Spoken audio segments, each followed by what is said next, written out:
Oh, shiz.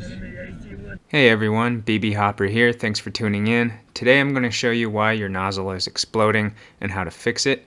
It's happened to me 3 times now, so I knew I had to find a solution. I know that other people have the same issue as well with their WeTech gas blowback rifles.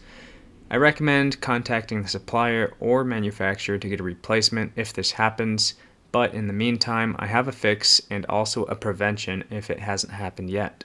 WeTech, I hope you're watching this because I think your nozzle design needs a revisit. So these 2 pieces of the nozzle right here, they come together in an assembly like this, and then that pin goes through it right there.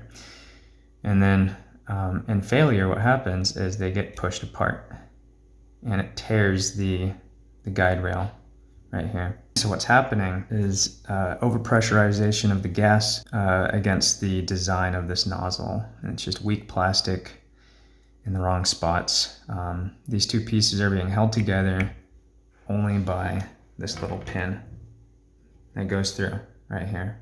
So that pin goes all the way through, and that's the only thing that's holding these 2 pieces together. That and a very high stress concentration right here where that pin is going through, and that causes it to break. When the gas flows through the input of the nozzle and it flows out towards the BB this way, and then after this orifice closes up that portion of it, what happens is the gas starts flowing backwards and it pushes this whole nozzle assembly back with the bolt carrier, and then the guide rod pushes it back forward again. So during that time when the gas is going in and pushing back against this rear portion right here, it's wanting to separate both of these pieces. There's a good video out there by Rawtech explaining how that works. They do a good illustration if you want to go look it up. The fix for this, and it's a permanent fix, is to glue this male part to the inside of this female part right here.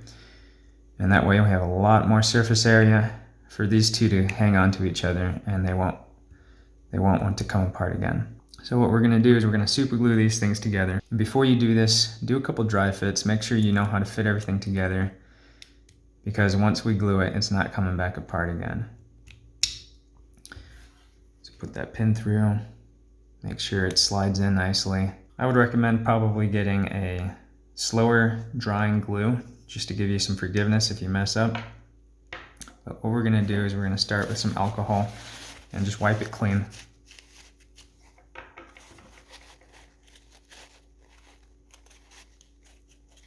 Right?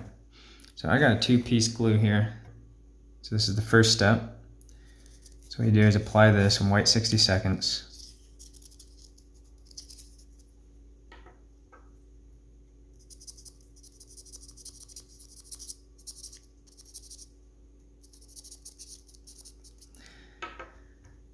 Wait 60 seconds. Okay, so it's been 60 seconds now. So now we can apply the second part here. It gives us 30 seconds before it dries up.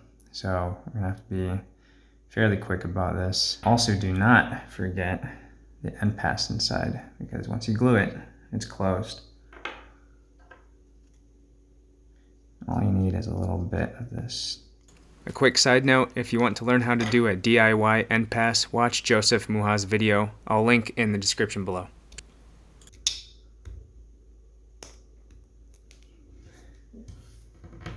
Push that pin in, make sure it'll slide right in there. And make sure everything's lined up. Perfect. That pin can go through, but don't forget, we need to put this spring in here.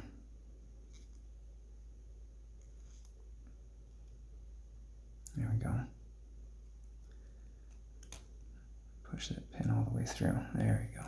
Just double check that the spring caught. It did. Okay. So you're gonna let that dry and then cure it. Retrieve that tab that broke off and glue it back in place, or epoxy. Use some epoxy and fill this back in and then sand it smooth again.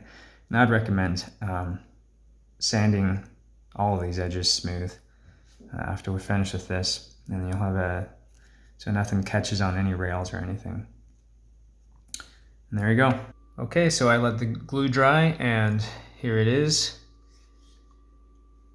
And I've put a few hundred rounds through it now, and you can hardly tell that it was ever broken. Sanded it smooth. For the KAC, the bolt carrier looks like this. It's gonna look a little different on the M4 and the SCAR. You just punch out this pin right here. It's held in there with a spring. And you're also gonna want to pry these guide rails out as well. Make sure that it can cycle pretty freely and it doesn't stick. Put a few hundred rounds through this one already. For the blue one, I repaired this one as well. I've put thousands of rounds through this one and it has not had any issues since. Well, thanks for watching everyone. Now that I have my gas rifle fixed, I'll be able to get some gameplay footage soon. In the meantime, be sure to check out my other gameplay videos. I also have more tech videos in the work. Hit subscribe so you don't miss out on my upcoming content.